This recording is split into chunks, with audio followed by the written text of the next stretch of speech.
Ya, selamat pagi Bapak Ibu, adik-adik, pengunjung Puskesmas Cidayu khususnya yang ada di rawat jalan. Nah, perkenalkan kami hari ini ada kegiatan yang namanya Pos Ayu atau Podcast Sehat Puskesmas Cidayu. Kegiatan Pos Ayu ini merupakan kegiatan penjualan dalam bentuk yang dilakukan setiap bulan sekali, rutin 1 bulan sekali, dengan sasaran Bapak Ibu yang ada di ruang tunggu rawat jalan yang sedang menunggu antrian di poli. Nah, perkenalkan saya Inca selaku koordinator pelayanan promosi kesehatan, dan nanti ada narasumber Dr. Emil yang merupakan dokter intervensi yang sedang bertugas di Puskesmas Dayu. Nah, pada pagi hari ini Dok, kita akan membahas tentang penyakit kusta dan bagaimana cara pencegahannya. Nah, kenapa? Karena pada akhir minggu terakhir bulan Januari kemarin diperingati sebagai Hari Kusta Sedunia. Nah, kusta itu adalah penyakit kulit dan itu masih ada stigma di masyarakat bahwa itu adalah penyakit keturunan atau penyakit kutukan. Ini sekali stigma yang seperti itu. Jadi perlu kita bahas pada pagi hari ini, Dok. Nah, silakan pada Dokter Emil, mungkin ada pembukaan tentang tema kita pada hari ini. Oke, terima kasih banyak ya Mbak Ica. Selamat pagi Bapak, Ibu, dan Assalamualaikum warahmatullahi wabarakatuh. Mungkin kita perkenalan dulu kali ya Mbak Ica ya, karena kan nggak kenal maka nggak saya. Nah, perkenalkan ya Bapak Ibu, saya Dr. Emil, saya merupakan dokter internship di Puskesmas Cidayu saat ini. Saya lulusan dari Universitas Brawijaya Malang. Ya, hari ini saya akan membawakan tema mengenai kusta ini. Ini menarik banget bagi saya. Kenapa menarik? Karena kusta ini masih menjadi stigma yang salah gitu, di masyarakat. Menganggap bahwa penyakit ini penyakit keturunan atau mungkin penyakit kutukan. Maka dari itu mungkin dari hari ini kita bisa kupas tuntas nih mengenai kusta. Jadi mungkin ibu-ibu atau bapak-bapak di sini yang mendengar hari ini bisa jadi mengerti dan akhirnya bisa membawakan informasi ini ke teman-teman atau mungkin ke keluarga ya. Nah, jadi sebenarnya penyakit kusta ini penyakit kulit yang seperti apa sih, Dok? Nah, jadi penyakit kusta ini itu banyak banget sebenarnya sebutannya Mbak Ica. Jadi yang pertama itu bisa disebut penyakit kusta, lepra, leprosi, atau morbus Hansen. Jadi itu semuanya sama istilahnya ya. Penyakit ini merupakan penyakit yang disebabkan oleh bakteri. Jadi boleh diingat ya, bakteri. Bakterinya namanya apa? Namanya Mycobacterium lepra.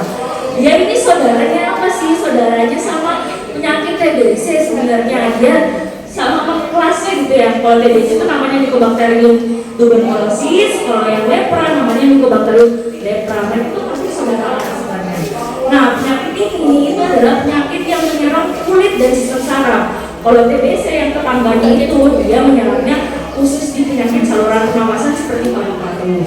Nah, karena lepra ini menyerang penyakit saraf dan juga kulit, maka dia akan menampakkan gejala yang menyerang yang tersebut seperti kayak kulit, nanti dia akan muncul bercak-bercak ya. Kemudian dia penyakit saraf, dia akan membuat jadinya mati rasa, kemudian habis itu kekakuan otot. Nah, kemudian untuk penyebaran penyakit ini, Dok, apakah di wilayah tertentu saja atau di tempat yang tropis atau yang seperti apa? Nah, kalau untuk penyakit lepra ini ternyata dia sifatnya endemik macam. Jadi dia ada di beberapa wilayah tertentu. Nah, kalau di Indonesia sendiri itu ternyata penyebarannya secara merata sebenarnya. Jadi tidak ada yang wilayah khusus tertentu nih yang benar-benar yang kayak di sini khusus orang penyakit kusta, karena memang dia penyebarannya kan secara udara nih, penyebarannya itu dia secara udara ya ibu bapak-bapak. Jadi perlu dipahami bukan dari kontak. Antrian obat nomor 10. Bukan dari apa? Dari Antrian obat nomor 10. Nah, karena dia penyebaran secara udara, otomatis penyebarannya bisa. Antrian obat nomor 10. Nah, penyebarannya ini tuh pertama awalnya dari Asia Pasifik dulu. Nah, dia penyebarannya dari situ, kemudian lama-lama merambah nih, ke India, kemudian dari Kamboja dan segala macam, kemudian masuklah di wilayah Indonesia sendiri. Nah, biasanya itu juga sudah mempengaruhi baca ya. seperti kayak iklim panas biasanya dia juga tuh mulai tuh bereplikasi, mulai banyak menyerangnya itu biasa pada musim-musim tertentu yang dimana menyebabkan sistem imun dari penderita itu dia lebih mudah untuk terserang. Nah, seperti itu. Jadi kalau mau ditanya penyebarannya itu secara merata aja. Nah, mungkin di beberapa wilayah Indonesia itu seperti Jawa Timur masih banyak nih baik sebenarnya yang punya penyakit khusus tadi itu. Kemudian bagaimana si bakteri kusta ini tadi itu, perjalanan bakteri kusta ini tadi itu bisa masuk ke dalam tubuh dan bisa menimbulkan gejala. Nah, ya perlu diingat ya Bapak Ibu ya, penyakit kusta ini dia penyakit yang menyerang melalui saluran pernafasan. Jadi penyebarannya itu melalui udara, contoh batuk atau mungkin air liur atau ludahnya ya tidak sengaja kita hirup, tidak sengaja masuk bersih itu bisa masuk karena penyebarannya dia lewat udara. Nanti ketika dia masuk melalui saluran pernafasan, kemudian akan masuk nih ke pembuluh darah. Nanti dia masuk ke sistem retina endokolial, terus nanti masuklah ke sistem saraf. Nanti di situ muncul gejalanya itu yang paling pertama adalah kena di sistem sarafnya itu. Gitu. Penyebarannya melalui itu pertama. Nah, terus kalau misalkan ditanya apakah penyebarannya bisa tidak lewat kontak kayak berjabat tangan, bersentuhan, itu sebenarnya enggak, karena memang penyebarannya adalah lewat udara. Dan waktu penyebarannya dan waktu menyebabkan penyakit itu cukup lama baca. Jadi dalam jangka waktu 5-20 tahun gitu loh. Jadi tidak langsung ketika ada pasien kusta kita berdekatan dengan dia kita langsung tertular, itu tidak seperti itu sebenarnya ya. Jadi penyebarannya itu dalam jangka waktu yang lama dan kontak yang sangat lama, dan itu pun tergantung sebenarnya dari sistem kekebalan tubuhnya orang tersebut. Kalau dia sistem kekebalannya bagus, maka penyebarannya pun tidak akan terjadi sebenarnya. Meskipun jadi ciri ya dok, meskipun kita hari ini kontak dengan orang kusta, kita nggak tahu orang itu terkena kusta. Walaupun kita mempunyai imunitas yang kuat, mempunyai kekebalan tubuh yang kuat, mungkin 5 tahun lagi kita nggak terkena kusta. Iya benar.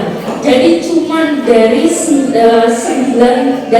orang nih, 100 orang yang mungkin terkena palingan 5 orang aja. Jadi 95% itu tidak terkena kusta sebenarnya. Walaupun dia kontak dengan pasien itu, kemudian sering berinteraksi, tidak serta-merta langsung terkena gitu. Jadi perlu dipahami bahwa penyakit kusta ini bukan penyakit yang langsung tertular. Nah, beda sama kalau TBC. Kalau TBC memang gampang banget tertularnya gitu ya. Jadi penyakit kusta ini adalah penyakit yang sangat mudah menular. Jadi penyakit kusta ini penyakit yang menular tapi tidak mudah untuk ditularkan. Jadi dia perbedaannya dia menular tapi dia tidak mudah untuk ditularkan karena nomor 12 jangka waktu untuk tertular itu sangat lama, bertahun-tahun, berpuluh tahun, dan itu pun harus kontak yang benar-benar baca yang kayak suami istri, anak dengan ibu yang setiap hari bersentuhan gitu. Jadi tidak ada tidak bisa dikatakan bahwa penyakit kusta ini penyakit yang langsung kena ketika kita pertama bertemu. Kemudian kalau tanda dan gejala dari penyakit kusta ini seperti apa? Nah ini yang perlu ibu dan bapak tahu ya, penyakit kusta ini tanda gejalanya itu kan tadi saya udah bilang kalau dia menyerang kulit sama saraf. Jadi yang akan pertama kali dia serang itu adalah kena di sarafnya. Biasanya pasien itu akan merasakan mati rasa, tapi sebelum dia merasakan mati rasa dia akan muncul bercak-bercak di kulit. Bercaknya itu khas bercak, jadi dia berwarna keputihan. Nah, terus dia ada kemerahan di sekitarnya. Nah, ini perlu kita bedakan sama jamur. Orang kira itu mungkin panu ya, tapi memang bedakan adalah kalau panu dia tuh gatel. Pertama dia gatel, kemudian batasnya jelas ya. Terus kalau berkeringat dia semakin gatel, itu panu. Tapi kalau kusta dia bercaknya berwarna putih, sekitarnya kemerahan, ada sisiknya juga. Jadi kayak orang habis garuk itu kan ada sisiknya tuh. Nah, tapi dia bedanya adalah dia mati rasa di bagian bercaknya itu. Jadi dia benar-benar nggak bisa dirasakan. Kayak kok di bagian bercaknya aja ya yang saya nggak bisa ngerasain sentuhan, tapi sekitarnya ada. Nah itu perlu waspadai. Terus yang kedua dia tidak berkeringat. Jadi area yang kena itu biasanya membuat mentok pada bulu. Jadi biasanya kalau udah ada gejala nih mati rasa, ada bercak-bercak, kemudian dirasa, terus kemudian tangan kaki saya udah mulai kebas ya, kemudian rambut saya rontok, bulu saya rontok. Nah itu perlu waspada, langsung ke puskesmas. Kita lakukan pengecekan untuk memastikan apakah pasien yang kena kusta atau tidak. Ya. Nah kemudian apakah kusta itu ada jenis-jenisnya dok? Biasanya kan ada beberapa jenisnya, ada jenisnya sendiri. Nah, kusta ini beda sama TBC ternyata, Beca. Kalau TBC tadi kan saya bilang kan mereka bertetangga nih. Kalau TBC satu doang jenisnya. Tapi kalau kusta itu banyak sekali jenisnya. Sebenarnya ada 5 jenisnya mereka. Cuman kita kelompokkan lagi menjadi lebih kecil, jadi cuma 2. Ada yang polybasiler sama multibasiler. Bedanya apa? Kalau yang poly biasanya dia itu bercaknya 2 sampai 5. Jadi cuma muncul sekitar 5 bercak aja itu di dalam tubuh, seluruh tubuhnya. Terus sistem sarafnya yang kena itu palingan cuma 1 gitu ya. Terus kalau misalkan kita cek nih dari hasil pemeriksaan labnya, kadang bakterinya itu tidak ditemukan. Kalau poly, kalau multi dia ini lebih parah baca. Kalau bercaknya banyak, kemudian ketika kita tanya, Kak, Bu, bercaknya itu Bapak ngerasa yang mati rasa di mana? Saya nggak tahu, pokoknya mati rasa aja. Jadi dia nggak bisa nunjuk mati rasanya. Nah, rasanya juga udah nggak jelas ya, karena dia udah terkena banyak sistem saraf. Dan ketika kita lakukan pemeriksaan bakteri, ya, pemeriksaan pengambilan spesimennya itu ternyata didapatkan bakteri Thalassemia atau bakteri lepra tadi. Iya. Kemudian kalau kita sudah misalkan ada seseorang yang merasakan Ibu Mas Mufa, ngapain Mas Mufa dulu? ada bercak putih kemudian merasakan mati rasa, nah itu bagaimana itu hanya bisa terdeteksi? Apakah hanya dengan adanya gejala dan adanya gejala? Ya, jadi untuk bisa lebih memastikan apakah dia terdeteksi kusta itu adalah memang harus diperiksa oleh ahlinya ya. Datang ke puskesmas, nanti dokter yang akan memeriksa, karena pemeriksaannya itu banyak baca untuk lebih memastikan dia kusta. Jadi bukan serta-merta dok saya ada bercak mati rasa, kalau nggak bisa langsung kita bilang gitu. Tapi kita harus periksa benar-benar nggak ya dia mati rasa. Jangan sampai dia panuan, tapi panuan itu dekat dengan tangan dan ternyata dia ada diabetes. Nah diabetes kan juga salah satu gejalanya adalah keluhan mati rasa, geringan dan segala macam itu ya. Nah itu harus kita bedakan, karena itu pemeriksaannya jadi banyak. Jadi pemeriksaan kusta itu tidak bisa hanya konsultasi lewat telepon, tidak bisa konsultasi secara menyeluruh aja, tapi memang harus dilakukan pemeriksaan yang menyeluruh. Jadi itu pemeriksaan tubuh dan juga wawancara juga Ya betul sekali. Nah, kalau faktor utama dalam penularan kusta ini apakah hanya kontak itu tadi, kemudian apakah hanya menular melalui udara itu saja? Abdullah Saad. Jadi seperti yang saya jelaskan tadi ya Beca, penularan kusta itu dia tidak hanya melalui udara, tapi tergantung sistem imunnya pasien itu. Jadi misalkan nih ada pasien A kena kusta, terus dia berteman sama pasien B. Pasien B datang ke rumah si pasien A, nggak tahu nih dia kusta. Tapi kalau sistem yang si B ini sistem imunnya bagus, walaupun dia nggak pakai masker ya, dia berinteraksi, dia nggak akan tertular baca. Dan walaupun dia cuma ketemu sekali, dia tidak akan tertular. Karena apa? Karena penyebarannya itu juga selain melalui udara, dia tergantung dari imunitas pasien itu sendiri. Jadi kalau imunitasnya memang jelek, ya mungkin faktor untuk tertularnya juga akan lebih besar. Iya. Kemudian untuk pencegahan kusta itu sendiri dok, apakah orang yang serumah dengan pasien kusta ini bagaimana caranya agar dia tertular oleh anggota keluarga lain yang terkena kusta? Nah ini penting ya. Jadi walaupun pasien ini ada salah satu di rumah yang kena kusta, dalam satu rumah itu belum tentu tertular.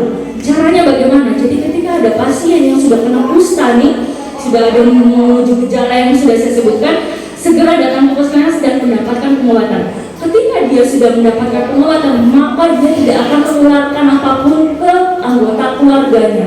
Jadi yang paling utama adalah memang segera periksa. Jadi ya segera periksa, segera diberikan obat, maka keluarganya tidak akan tertular. Atau memang kalau memang keluarganya itu memang sangat kontak erat ya, tiap hari ketemu, ngobrol dan segala macam, maka keluarganya kita berikan obat profilaksis atau pencegah biar dia tidak tertular. Nah, bedanya kalau mungkin pasien kusta itu dia minum obatnya agak lama nih. Kalau keluarganya cuma minum sekali aja baca dalam waktu 2 tahun ya. Jadi cuma sekali dalam 2 tahun cuma sekali aja dia minum. Setelah itu dia nggak minum apa-apa. Berinteraksi boleh, ngobrol boleh, bersentuhan, berpelukan nggak apa-apa, nggak ada masalah. Yang penting obat tadi itu untuk apa ya, membangun kekebalan dari si keluarga yang lain gitu. Betul, untuk membangun kekebalan. Jadi ketika mereka berinteraksi sama pasien yang kena kusta dia nggak ada masalah gitu. Nah itu kan tadi dari orang-orang yang dok. Kemudian bagaimana cara kita menciptakan lingkungan rumah kita ini agar apa ya, tidak sampai ada bakteri kusta dan bisa menularkan ke orang-orang yang ada di rumah ini. Nah ini biasanya yang paling penting baca, karena biasanya orang-orang itu berpikir karena dia ini penyakit keturunan ya, karena salah persepsi, salah berpikir, jadi akhirnya berpikir itu penyakit keturunan.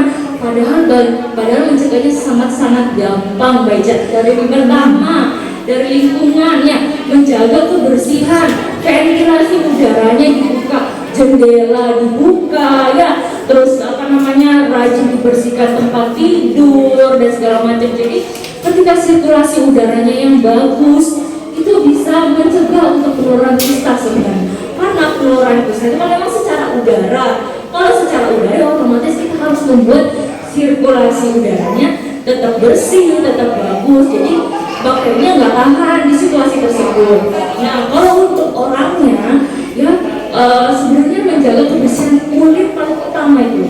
Kulit, kemudian kalau berpergian boleh misalkan pakai masker, membersihkan pakai masker nggak apa-apa. Dan jangan lupa untuk mandi baca. Jadi kan kadang-kadang orang mungkin capek dan segala macam ya. Nah, percayalah kalau kita mandi itu dia bisa membantu untuk pertama merilekskan tubuh.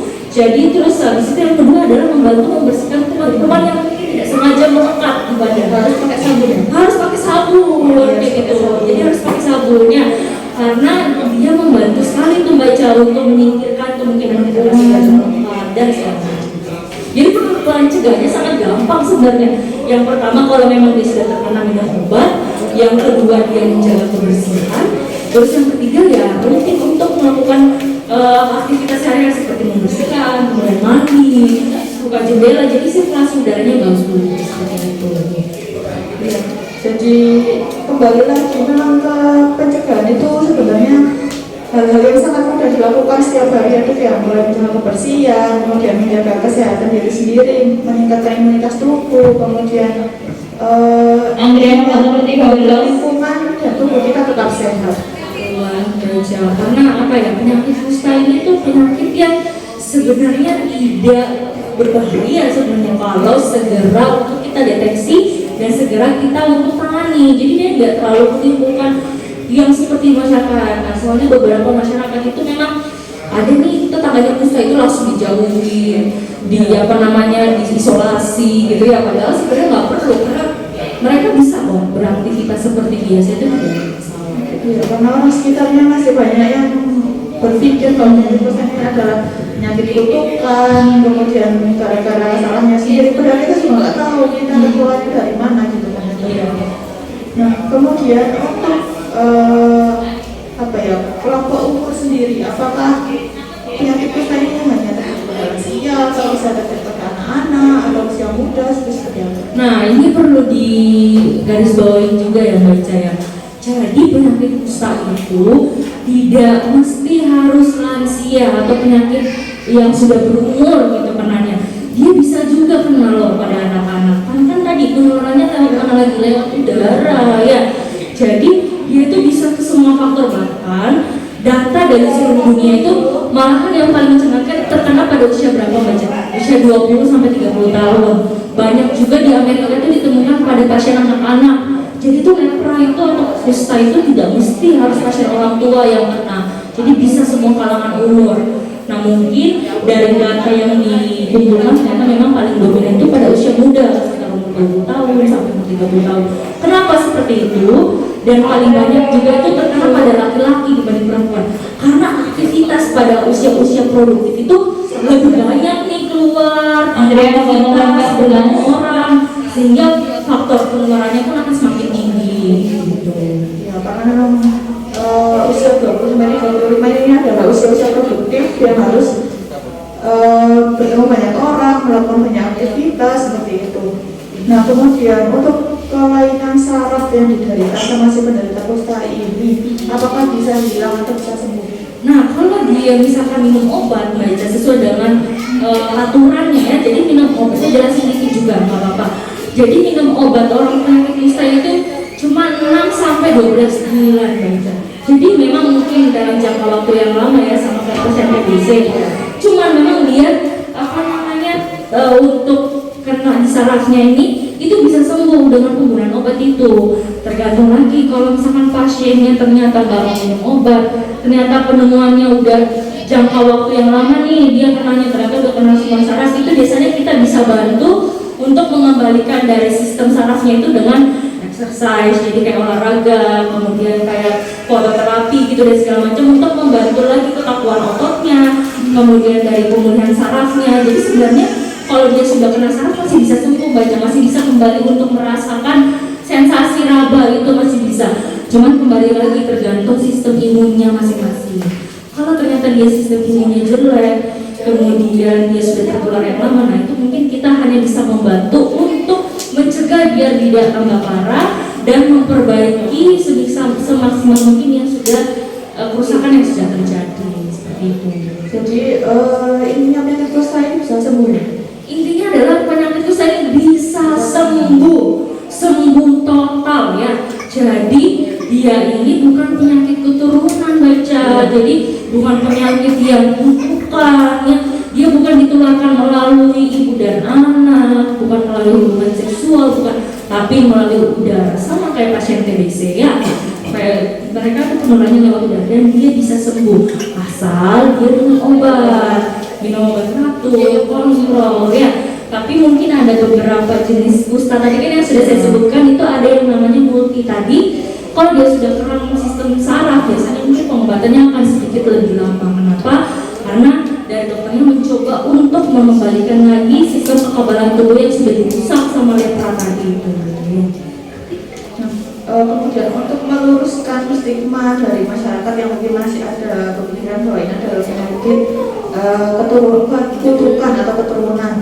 Nah, saya mau tanya beberapa hal dok. Nah, jika seseorang yang sehat ini, ada seorang yang sehat menikah dengan seseorang yang pernah menderita lepra ini, apakah itu bisa menularkan atau bisa bisa berhubungan dengan keturunannya nanti seperti itu? Ya, jadi kalau pasiennya misalnya pasien A, dia kena kusta nih, tapi dia sudah mendapatkan pengobatan baca, sudah tuntas pengobatannya, kemudian dia menemukan nih tambatan hatinya menikah lagi, yang menikah sama dia tidak akan tertular karena dia sudah sembuh, sudah menangani penanganan, atau mungkin dia sementara pengobatan kusta, tapi saya mau menikah nih, dia juga yang teman hidupnya itu tidak akan tertular karena dia sudah mengalami pengobatan, sudah terdeteksi dan segala macam.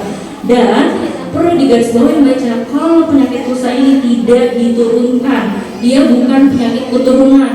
Jadi dia itu tidak akan menular ke anaknya kecuali dia terdeteksi kusta, tidak minum obat, kemudian setelah dia melahirkan kan otomatis kontak tuh dengan bayinya, nggak mungkin kan orang habis melahirkan bayinya diserahin kemana, jadi pasti dia rawat. Nah itu bisa rentan tuh penularannya. Tapi kalau misalkan ibunya kena kusta, kemudian dia bisa melahirkan tapi dia sempat minum obat, kontak dengan anaknya nggak akan tertular, baik sama anak lebih bagus. Kenapa? Karena ketika dia minum obat, dia akan menyusui itu akan menjadi kekebalan tubuh buat si anak ini, sehingga anak ini sama aja kayak vaksin sendiri gitu ya, tapi melalui dari ibunya. Nah, jadi kayak membantu mengenalkan sebenarnya ini loh, ini penyakit kusta seperti ini, obatnya seperti ini gitu. Jadi dia kalau pasien A menikah dan dia menderita kusta atau mungkin dia sudah selesai pengobatan, dia tidak akan menularkan kepada istrinya atau suaminya. Dan ketika yang si penyakit kusta ini misalkan dia melahirkan, maka dia juga tidak akan menularkan ke anaknya. Nah, kalau ada anggota keluarga yang terkena kusta, mungkin tadi masih kembali ke stigma yang ini adalah penyakit kutukan, apakah sebenarnya nggak seperti isolasi? Kalau isolasi nggak perlu baca sebenarnya. Jadi memang pada awalnya memang perlu kita melakukan deteksi dulu. Jadi misalkan dia kena kusta nih, soalnya kusta dia itu walaupun dia saluran pernapasan, gejalanya bukan batuk, tapi memang dia gejalanya di kulit sama sistem saraf ya. Nah, sudah dia terdeteksi kusta, dapat pengobatan, maka tidak perlu isolasi. Jadi dia boleh berinteraksi sama keluarga. Tapi mungkin dalam 1-2 bulan awal karena bakterinya masih aktif-aktifnya tuh, sementara mungkin pakai masker dulu di rumah, tapi interaksi tidak apa-apa, jadi tidak perlu isolasi sebenarnya. Ya, jadi memang sebenarnya karena pengobatan kusta ini itu lama, jadi 6-12 bulan, justru si penderita ini butuh dukungan dari orang-orang terdekatnya. Betul. Jadi kayak butuh dukungan, jangan dijauhin, malah keluarganya harus mendekat. Buat apa? Buat memberitahu, minum obat, rutin, semangat. Karena jangka waktunya kan nggak sebentar nih baca. Dalam jangka waktu sekitar 1-2 tahun itu kan pengobatannya cukup yang lama ya. Jadi harus butuh dukungan dan keluarganya tidak boleh merasa jijik, merasa takut tertular. Karena tadi penularannya bisa kok dicegah dengan tadi obat dan menjaga ketahanan tubuhnya masing-masing seperti itu. Nah, kemudian ini dok, anggota keluarga yang satu dengan anggota keluarga yang lain, misalkan ada penderita kusta di rumah itu, apakah perlu memisahkan seperti memisahkan alat makan, memisahkan saat mencuci pakaian? Nah itu kira-kira gimana dok? Nggak perlu ya. Jadi kalau misalkan ada pasien kusta di rumah, terus saking takutnya tertular, bahkan tempat makan, tempat minumnya dipisahkan, itu nggak usah ya, karena mereka sudah bisa tidak bisa menularkan sebenarnya kalau mereka konsumsi obat. Jadi mereka tidak akan menularkan, kecuali ya, kalau memang dia kusta nggak mau berobat karena dia nggak mau aja berobat gitu, itu baru masih bisa mungkin dipisahkan. Karena apa? Karena masih resiko Andrea nomor 15. Nah, kemudian dari pengobatan kusta yang lama tadi 6-12 bulan itu apakah ada efek sampingnya? Oke, untuk penggunaan obat, jadi kan otomatis obat itu kan sesuatu benda asing sebenarnya ya, sejak kita masuk ke tubuh ya, otomatis pasti memang ada efek samping yang ditimbulkan. Efek sampingnya itu biasa kayak ya seperti efek samping biasa, muntah seperti itu ya. Kalau ada juga mungkin yang bisa salah satunya itu kalau saya minum obat kusta kulit saya menggelap ya. Nah itu perlu digarisbawahi ya. Kalau misalkan pasien kusta kan munculnya bercak-bercaknya aja, bercak merah, bercak putih itu.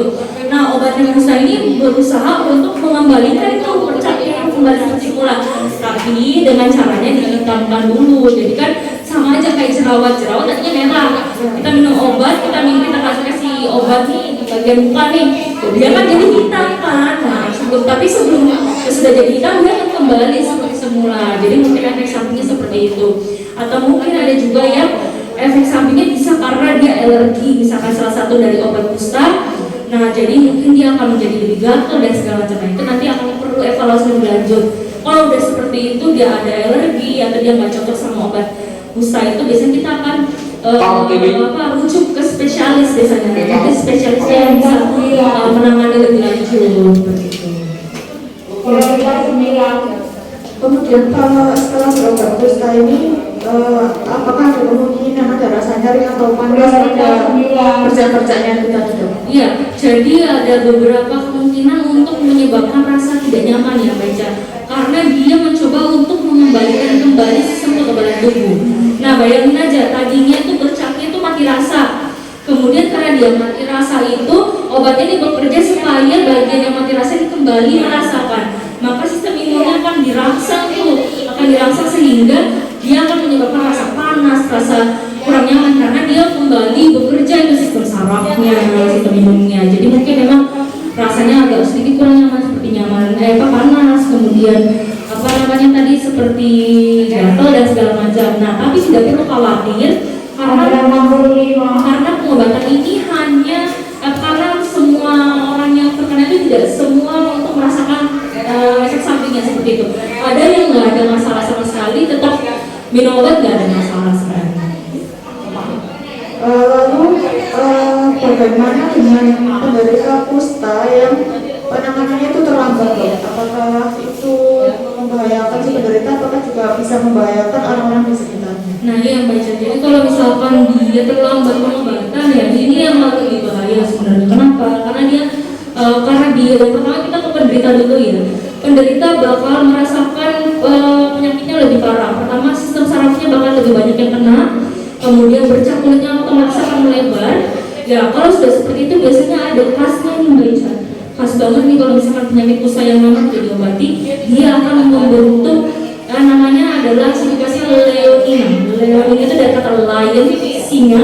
Jadi mukanya itu kan seperti singa gitu. Kenapa? Karena bercaknya itu bakalan menebal, menumpuk. Jadi mukanya nanti tuh kayak seperti singa gitu. Jadi kayak orang yang ibaratnya bengkak atau terus bertumpuk. Nah itu makanya kayak seperti itu. Terus habis itu tangannya kan bercak segala macam, munculnya bukan lagi seperti bercak tapi bisa jadi bentuk nodul. Nodul itu kayak benjolan di bagian sendi-sendinya dan segala macam. Jadi penanganannya kalau tidak terlambat dia sistem sarafnya bakal susah untuk kita sembuhkan lagi, akan cacat permanen ya. Terus dia mungkin akan menyebabkan ini karena dia sistem sarafnya sudah tidak berfungsi, maka indera perabanya bukan akan juga menurun. Nah ketika dia terkena luka, maka penyembuhannya akan susah. Maka pada pasien yang kusta tidak segera diobati, biasa banyak tuh jarinya jadi putus, kakinya jadi putus dan segala macam karena sistem kerja otot sama saraf sudah tidak berfungsi sehingga tubuh memutuskan untuk melepaskan dari bagian organ yang sudah tidak berfungsi tersebut. Nah itu jeleknya. Kalau dari keluarga yang pasien yang kusta ini terlambat diobati, efek sampingnya di keluarga yang mungkin penularannya akan lebih tinggi baca, jadi akan bisa lebih ringan kalau penyakit keluarganya. Nah ini mungkin saya berikan yang baca. Kenapa bisa orang-orang memikir itu adalah penyakit kutukan atau penyakit keturunan? Karena dia berkontak erat dengan pasien kusta tanpa diobati, sehingga penularannya pun lebih tinggi seperti itu. Tapi kalau dia dalam fase pengobatan, maka tidak akan menular sebenarnya. Jadi itu mungkin yang persepsinya orang-orang karena kan dia serumah nih, tadinya satu doang, kenapa semuanya kena? Jadi dipikir itu keturunan atau kutukan. Jauh berroika.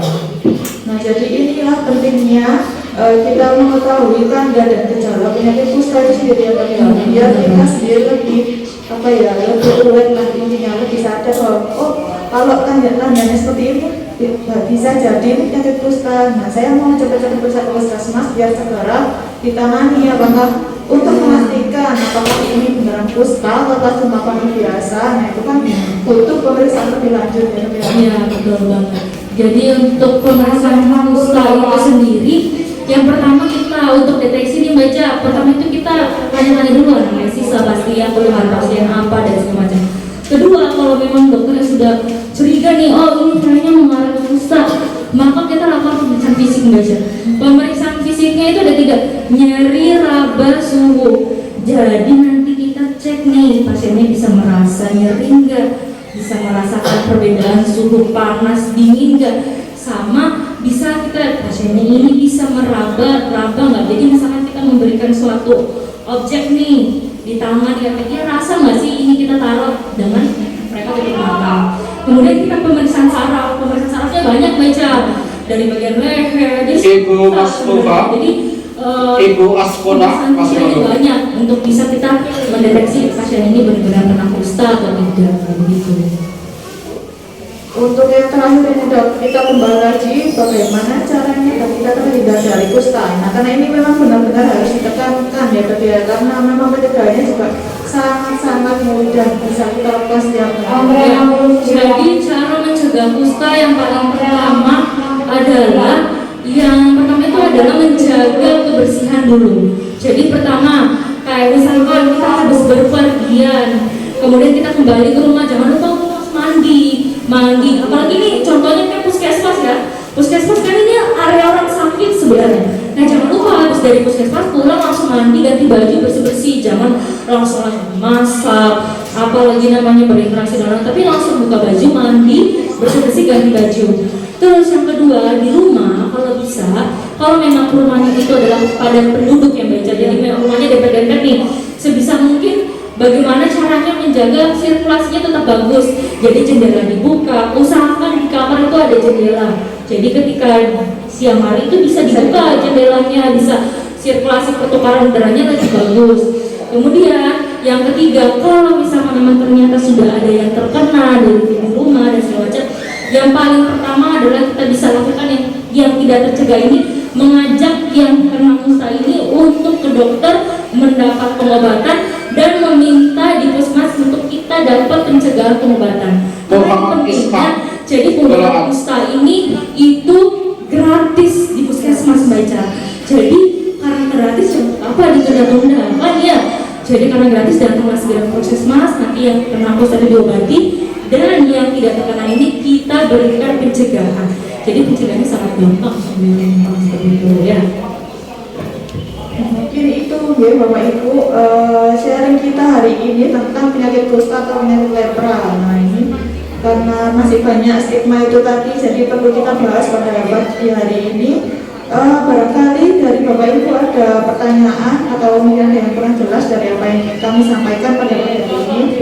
Ya boleh Bapak Ibu, kalau misalkan masih penasaran penyakit kusta atau mungkin masih pengen tanya gitu sebenarnya Mbak, mumpung kita di sini lagi bahas ya baca ya. Jadi boleh banget kalau misalkan pengen tanya, pengen konsultasi, monggo. Mungkin ada yang mau nanya, mungkin Atau mau sharing pengalaman? Ya. Boleh. Ya boleh Pak, monggo. Awal gejala-gejalanya. Iya. Gawat, Bapak Ibu baru datang soalnya. Jadi awal gejalanya kalau penyakit kusta itu jadi gini Pak, penyakit kusta itu disebabkan karena bakteri Pak. Bakteri ini dia masuk lewat udara tadi. Nah dia pertama kali kena adalah kulit sama saraf. Jadi keluhan utama pasien itu adalah muncul bercak-bercak di kulit. Nah muncul bercak itu sama kayak panu Pak sebenarnya bentukannya, tapi dia tidak gatal. Kemudian dia itu khasnya adalah tidak teraba. Jadi misalkan dia muncul bercak kayak panu nih di tangannya muncul gini, tapi bagian yang kena bercaknya itu dia mati rasa Pak. Jadi dibilang dok ini mati rasa. Kemudian misalkan ada beberapa orang, kebetulan saya kan nggak terlalu banyak bulunya ya, ada beberapa orang yang tangannya berbulu tuh. Nah yang kena dari bercaknya itu biasanya bulunya rontok, jadi kosong itu baca ya, sebelahnya berbulu, dia di tengah nggak ada, terus dia nggak berkeringat, jadi dia harus olahraga. Kan kalau kita berolahraga atau berkeringat itu kan biasanya full sebadan. Nah dia lucunya adalah di bagian bercak itu nggak ada keringatnya bagian sekitarnya. Jadi yang pertama adalah muncul bercak, kemerahan, bentuknya keputihan juga, kemudian dia tidak terasa, kemudian rontok bulu tangan, bulu rambut juga bulu ketiak, kemudian dia bisa menyebabkan gebas atau mati rasa di beberapa bagian yang terkena bercak tadi, atau tangan dan kaki mati rasa. Kalau sudah ada gejala seperti itu, langsung segera ke puskesmas untuk kita lakukan pemeriksaan lebih lanjut. Seperti itu Pak. Ada yang mau ditanyakan lagi? Mungkin Bapak kurang jelas? Nah, jadi itu memang sebenarnya gini baca. Jadi penyakit kusta ini banyak salah persepsi. Pikirnya itu adalah penyakit karena dia kena kulit. Jadi kalau saya bersentuhan seperti ini langsung kena, padahal enggak. Padahal penularannya lewat udara gitu ya. Itu yang tidak disadari. Misalkan nih, sebenarnya nih kalau misalkan dari saya nih baca saran nih buat ibu-ibu, bapak-bapak, kan kita nggak tahu ya pasien yang datang ke puskesmas itu sakitnya apa. Bisa aja dia sakitnya saluran pernafasan, kita nggak tahu. Nah kalau ke tempat seperti yang rentan untuk seperti ini, saya sangat menyarankan untuk menggunakan masker sebenarnya. Jadi menggunakan masker itu penting sebenarnya, bukan hanya karena masa COVID kemarin. Nah yang sekarang ini kalau datang berobat dia tetap pakai masker. Kenapa? Mungkin aja bapak ibu keluhannya di kulit, tapi kan kita nggak tahu pasien yang lain keluhannya apa. Jangan sampai dia kena TBC, kena lepra ya. Tapi kan kalau lepra tadi yang baca lama, penularannya harus sangat erat, 5-20 tahun baru kena. Nah tapi kan kita nggak tahu penyakit yang lain. Jadi saran saya, bapak-bapak, ibu-ibu, kalau misalkan datang ke puskesmas itu kalau bisa pakai masker ya. Nah kita nggak tahu sebenarnya pasien-pasien yang lain kena sakit apa. Iya, jadi sebenarnya kalau menurut saya nggak cuma hanya di puskesmas saja dok, nggak cuma hanya di rumah sakit atau puskesmas tempatnya orang sakit, bahkan di tempat umum pun pada saat kita naik bis atau naik kereta misalnya, kita nggak tahu orang sebelah kita yang masuk TBC tapi dia tidak berobat, dia tidak mengira bahwa dirinya terkena TBC. Nah, itu pentingnya di tempat umum masih harus menggunakan masker, itu pentingnya seperti itu ya, tapi ya bukan hanya saat COVID. Iya, benar banget. Jadi sebenarnya COVID, kalau bagi saya ya, COVID ini pembelajaran sebenarnya buat kita bisa belajar bahwa pentingnya sebenarnya menjaga kesehatan tubuh. Salah satunya adalah menggunakan masker, itu penting banget sebenarnya Mbak Cahaya. Jadi kita kalau menggunakan masker itu, coba deh ibu-ibu dan bapak-bapak perhatiin, pada saat dulu COVID ya, penggunaan masker yang sangat ketat itu pasti pasien-pasien yang tadinya sering alergi nih, gatal-gatal hidungnya, sering batuk pilek, pasti udah jarang untuk batuk pilek. Kenapa? Karena mereka menggunakan masker gitu ya. Sama kayak kusta juga. Jadi hanya sesimpel masker aja itu kita sudah bisa menyelamatkan hidup kita sih.